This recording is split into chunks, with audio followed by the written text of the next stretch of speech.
सारी बातें हैं आपसे करने को। बातों में हम कभी कभी मस्ती भी करते हैं और कभी कभी इतना सारा सीख भी लेते हैं। और यूं ही बस मस्ती करते करते सीखते सीखते हम छोटे से बड़े हो जाते हैं। लेकिन बचपन और बड़ेपन के बीच में एक किशोर उम्र आती है। इतना कोई बड़ा वर्ड नहीं है, इतना कंफ्यूज होने की भी जरूरत नहीं है। किशोर उम्र मतलब टीन एज। टीन एज तो आपने सुना ही होगा। इसका मतलब between the ages of 13 and 19। क्या उम्र होती है ना ये। पूरी दुनिया ही चेंज हो जाती है। आवाज तक बदल जाती है, चेहरा बदल जाता है, मम्मी पापा जैसे दुश्मन लगने लगते हैं, भाई बहन जासूस लगने लगते हैं, दोस्तों से प्यार हो जाता है, सबका ओपिनियन अलग अलग हो जाता है।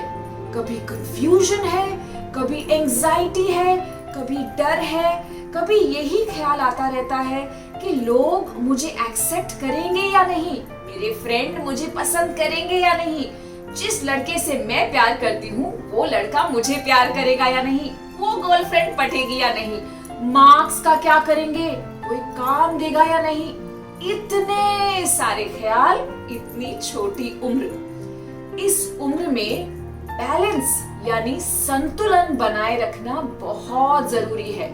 सिर्फ टीनेजर्स को ही नहीं, लेकिन टीनेजर्स के मम्मी पापा को भी। इस उम्र में सबसे ज्यादा झगड़े पंगे भी होते हैं और सबसे ज्यादा प्यार मोहब्बत भी।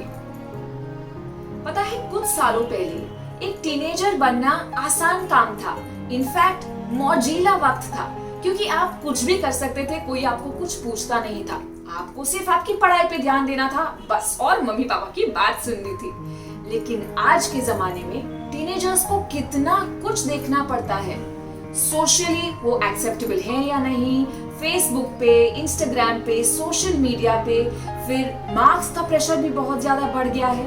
पहले जब हम 50-60% ला के भी कॉलेज में घुस सकते थे, आज आपको 98-99% चाहिए कुछ भी करने के लिए। फिर कंपटीशन भी इतना ज्यादा है, डर, एंजाइटी, पेरेंट्स का प्रेशर, स्कूल का प्रेशर, काम कम है, लोग बहुत ज्यादा। तो अब करें क्या? ऐसे वक्त में हमको सबसे ज्यादा चाहिए कि हम अपने आप पे विश्वास करें, हम अपने आप पे भरोसा करें और किसी भी चीज को एक्सेसिव मतलब बहुत ज्यादा नहीं करें।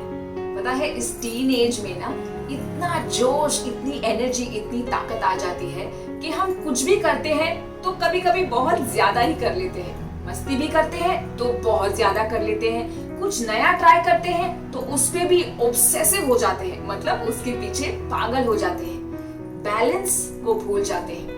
इसलिए मम्मी पापा की बहुत बार डांट सुननी पड़ती है। और सबसे ज्यादा कंफ्यूजिंग ये चीज है कि अगर आप कुछ बड़ा डिसीजन लेने को जाएं या अगर आपको कहीं बाहर जाना है तो आपके मम्मी पापा बोलेंगे, अरे अभी तुम बहुत छोटे हो, इसके लिए बड़े नहीं हुए हो, अपनी उम्र के हिसाब से रहो। और जब उनको आपके पास कोई काम करवाना है तो ये भी बोल देंगे, अभी तुम इतने छोटे नहीं रहे हो, बड़े हो गए हो, अपनी जिम्मेदारी सीखो। टीनेजर्स को हमेशा ये कंफ्यूजन रहता है कि आप पहले डिसाइड करो कि मैं छोटी हूँ या मैं बड़ी हूँ, लेकिन इसका किसी के पास कोई जवाब ही नहीं है। इसीलिए फिर से थोड़ा सा बैलेंस बनाए रखना पड़ेगा फ्रीडम और रिस्पॉन्सिबिलिटीज के बीच में। आज की दुनिया में इतने सारे लोग इतना कुछ कर रहे हैं। रोज रोज पेपरों में आता है कि 12 साल के बच्चे को गूगल में नौकरी मिल गई, इन्होंने 2 करोड़ रुपए कमा लिए। और टीनेजर्स को तो पता ही नहीं है कि हमको करना क्या है, लेकिन दूसरे लोगों के बारे में पढ़ पढ़ के एंजाइटी भी होती रहती है। फिर यहाँ मम्मी बोलेगी, मेरे हिसाब से तुमको इंजीनियरिंग करनी चाहिए, पापा बोलेंगे नहीं नहीं मेरे हिसाब से तुमको डॉक्टर बनना चाहिए। अब करें तो क्या करें? और अगर डिसाइड कर भी लिया कि क्या करना है तो कितना वक्त किस चीज को देना है? हमारे लिए तो फ्रेंड्स भी बहुत इंपॉर्टेंट है, पढ़ाई भी करनी है, मम्मी पापा का काम भी करना है, खेलना भी है, सोशल मीडिया पे भी रहना है। तो ये टाइम को कैसे डिस्ट्रीब्यूट करना, वो भी एक बड़ा सा प्रॉब्लम हो जाता है। यहाँ पे एक कीवर्ड है और वो कीवर्ड है फिर से बैलेंस और संतुलन। बैलेंस की बहुत बहुत ज्यादा जरूरत है। तो ये तो हमने बहुत डिस्कस कर लिया कि टीनेज होता क्या है, इसकी खूबियां क्या है, इसकी प्रॉब्लम्स क्या है, और हमको ये भी पता चल गया कि हमारा कीवर्ड है बैलेंस यानी संतुलन। लेकिन अब इस संतुलन को प्रैक्टिस में कैसे लाएं? चलिए एक बुक और पेन ले लीजिए और अब आपको कुछ पॉइंट्स लिखने पड़ेंगे। सबसे पहली चीज हमको चाहिए कि हम डिसिप्लिन बना के रखें। और डिसिप्लिन किस चीज में? टाइम मैनेजमेंट में। जैसे हमने बात की कि करने को बहुत सारी चीजें हैं और वक्त कम है, तो हमको प्रायोरिटी देनी पड़ेगी। पढ़ाई है, फैमिली है, घर के काम है और फ्रेंड्स है, वो वाले फ्रेंड्स भी। तो किसको कितना टाइम देना चाहिए? आप 6-7 घंटे स्कूल में निकाल लेते हैं, फिर 1-8 घंटा घर में निकल जाता है। फ्रेंड्स को देने के लिए भी 2-3 घंटे काफी है। और उसके बाद जो आपको आपके लिए वक्त मिलता है, उसमें कोई भी छोटे बड़े काम उठाएं, सीखें। फिर वो चाहे खाना बनाना हो या पापा के साथ बैंक जाना हो या अपने घर की सफाई करनी हो। कोई भी काम छोटा या बड़ा नहीं होता। हर काम आपको कुछ न कुछ सिखा के जाएगा। और ये हर सीख जो आपको मिलती है वो आपके ग्रोथ के लिए बहुत जरूरी है। टीनेज की उम्र की एक खासियत ये है कि हमारे शरीर में हार्मोनल चेंजेस हो रहे हैं। हमारा शरीर बदल रहा है। इसकी वजह से हमको कभी कभी गुस्सा भी बहुत आता है, क्रोध बहुत आता है, नींद पूरी नहीं हो पाती या तो बहुत ज्यादा नींद हो पाती है। तो अब हार्मोन्स को कैसे बैलेंस करना है? पौष्टिक खाना। आप जो खाते हैं आपका शरीर, आपका दिमाग वैसे ही बनता है। आपके शरीर में एनर्जी कितनी है वो आप जो खाते हैं उससे डिसाइड होगा। दूसरा, भरपूर नींद चाहिए। तीसरा, व्यायाम, एक्सरसाइज, योगा करे, भागे दौड़े, खेल कूद करे, आपकी मर्जी की एक्सरसाइज करे। लेकिन ये एक्सरसाइज बहुत जरूरी है। पानी पीना बहुत जरूरी है। टीनेजर्स पानी पीना भूल ही जाते हैं। बहुत ज्यादा पानी पीजिए। और आपके गुस्से को कंट्रोल करने के लिए मेडिटेशन बहुत जरूरी है। ये एक ऐसी चीज है जो अगर आप रोज प्रैक्टिस करेंगे, चाहे 2 मिनट चाहे 5 मिनट, कि ऐसे बस बैठ जाएं, अपने श्वास पे ध्यान दें, ब्रीद इन ब्रीद आउट करना है। और कोई भी सिचुएशन हो, रिएक्शन करने के पहले 2 मिनट रुक जाना है, कुछ नहीं बोलना है, सोच के फिर जवाब देना है। वरना बिना सोचे जब जवाब देते हैं तो बहुत गड़बड़ हो जाती है, झगड़े और पंगे भी हो जाते हैं। और ये हमारे मूड स्विंग्स की वजह से होता है। और जैसे ही हमारी बॉडी बदल रही है वैसे भी हमारा माइंड भी तो बदल रहा है ना, चेंज कर रहा है, ग्रो कर रहा है, हमें बचपन से बड़ेपन तक लेके जा रहा है। तो यहाँ इस ग्रोथ में एंग्जाइटी बहुत होती है, क्लैरिटी नहीं है करना क्या है, लेकिन अग्रेशन आ जाता है, ओवर कॉन्फिडेंस आ जाता है। कभी कभी हमको लगता है कि हम तो हीरो हैं, हमें सब पता है। तो अगर कोई कुछ और कहता है जो हमें सुनने को अच्छा नहीं लगता तो हम लड़ पड़ते हैं, झगड़ पड़ते हैं। टीनेज में हमेशा हमारा ही ओपिनियन सही हो ये जरूरत नहीं है। आपके मम्मी पापा भी कभी टीनेजर्स रहा करते थे, उनकी बात सुनिए। वो आपको जो कह रहे हैं वो आपकी भलाई के लिए कह रहे हैं। फिर आपको शायद अभी समझ में आए या समझ में नहीं आए। इस एंजाइटी को दूर रखने का एक और तरीका भी है कि जो सिचुएशन अभी है उसे एक्सेप्ट कीजिए। इस सिचुएशन में, इस मोमेंट में, इस प्रेजेंट में रहिए। ना पास्ट के बारे में बार बार सोचिए, ना फ्यूचर के बारे में बार बार फिक्र कीजिए। हमारे पास जो है वो अभी है। यहाँ पे हमको एक और चीज ध्यान रखनी है कि हम कंपटीशन और प्रेशर से बहुत डर जाते हैं। ये कंपटीशन और प्रेशर सबको डराता है, आप इसमें अकेले नहीं हैं। लेकिन कंपटीशन और प्रेशर एक बहुत अच्छी चीज भी है। इस प्रेशर से अगर हम भाग जाते हैं तो हम कुछ नहीं सीखते, लेकिन प्रेशर तो जिंदगी भर रहने वाला है। आपको फर्स्ट आना है तो थोड़ा प्रेशर रहेगा, आपको आईएएस की पढ़ाई करनी है तो भी थोड़ा प्रेशर रहेगा, आपको अगर घर भी संभालना है तो भी प्रेशर है, फैक्ट्री खड़ी करनी है तो भी प्रेशर है। तो इस प्रेशर से तो फाइट करना सीखना पड़ेगा ना, भाग के कोई काम नहीं होगा। तो प्रेशर को गले लगाइए, एम्ब्रेस कीजिए, वेलकम कीजिए। यहीं से आपका ग्रोथ होगा। और आपके जो बड़े आपको एडवाइस दे रहे हैं, उनकी एडवाइस को सुनिए। वो आपको बराबर बताएंगे कि इस प्रेशर का क्या करना है। उनके पास वो तजुर्बा है जो अभी आपके पास नहीं है।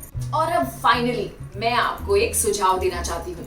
ये सुझाव मेरे पर्सनल एक्सपीरियंस से आता है।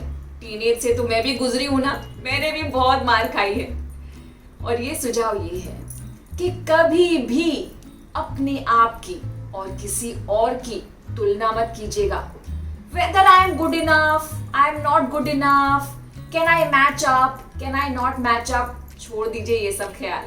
अगर भगवान को सब बच्चे एक सरीके ही बनाने होते तो उसने एक ही बच्चा बना के सबकी जेरोक्स कॉपीज बना दी होती ना। सबको अलग अलग क्यों बनाया है?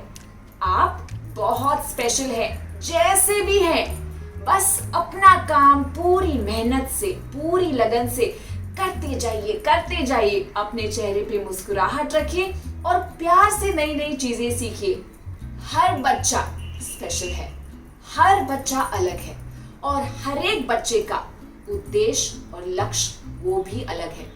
आप अपनी मेहनत से अपने लक्ष्य तक जरूर पहुंचेंगे, गारंटीड।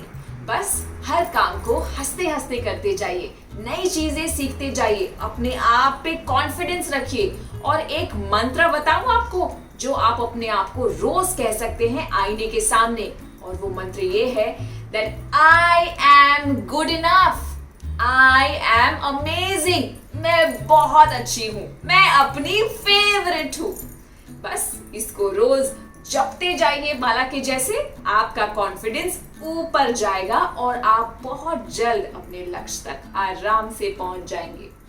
टीनेज प्रॉब्लम्स को अगर समझना हो तो एक फिल्म बहुत खूबसूरत थी, उसका नाम था सीक्रेट सुपरस्टार। उसमें भी आपकी उम्र की एक टीनेजर बहुत स्ट्रगल करती है, अपने मम्मी पापा के साथ झगड़ती है, अपने सपनों को फॉलो करती है, लेकिन फाइनली उसे अपना लक्ष्य मिल ही जाता है। और अब फाइनली आपके पास भी तो क्वेश्चंस का, सवालों का, कंफ्यूजन्स का भंडार होगा ना। ऐसे भी सवाल होंगे जो आप किसी और से पूछ नहीं पा रहे। तो मैं यहाँ किसके लिए हूँ? आपकी खुशियों की डॉक्टर हूँ ना। मैं आपके सारे सवालों के जवाब दूंगी। आप उन सवालों को लिख के हमें भेजिए और अगले एपिसोड में हम उन सारे सवालों का जवाब देंगे। मैं हूँ काव्या सिदानी और मैं आपको मिलूंगी अगले एपिसोड में। तब तक के लिए बाय बाय। आप सभी बच्चों से यह अनुरोध है कि आप भी इस प्रतियोगिता में हिस्सा लीजिए और अपनी एंट्रीज को हमारे पास भेजिए। आप अपनी एंट्रीज हमें 3 तरीकों से पहुंचा सकते हैं। पहला, व्हाट्सएप द्वारा इस नंबर पर भेज सकते हैं। नंबर है 9321961744 9321961744। दूसरा, आप हमें ईमेल भी कर सकते हैं इस मेल आईडी पे BEPCDDPROGRAM@gmail.com, या आप हमें डाक के माध्यम से भी अपनी एंट्रीज भेज सकते हैं इस पते पर। गुणवत्ता संभाग, बिहार शिक्षा परियोजना परिषद, शिक्षा भवन, राष्ट्रभाषा परिषद परिसर, सैदपुर, राजेंद्र नगर, पटना 800004। बच्चों, आपको अपनी एंट्रीज हमें इस प्रारूप में भेजनी है। सबसे पहले विद्यार्थी का नाम, फिर विद्यालय का नाम, उसके बाद कक्षा और एकदम अंत में जिला। इस तरह से लिखकर आप अपनी एंट्रीज हम तक पहुंचा सकते हैं। और याद रखें, आप हमें अपनी एंट्रीज आने वाले शुक्रवार शाम 6 बजे तक ही भेज सकते हैं। धन्यवाद।